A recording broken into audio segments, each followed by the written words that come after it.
Welcome back to my channel KSR English. Now you are going to discuss about the poem Fire and Ice written by Robert Frost. In this poem, the poet describes the end of the world either by fire and ice with the self-destructive emotions of human beings. According to the poet, fire stands for desire and greed and ice stands for hate. Here, our human emotions are very crucial things in our life. See, when you more we satisfy, when the more they grow. So we have to control over them. That is very important things. Here, fire and ice like human emotions.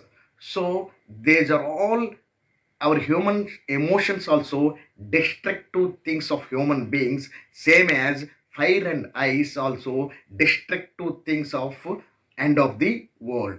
So when you handle them, you have to be care with this. Thank you so much.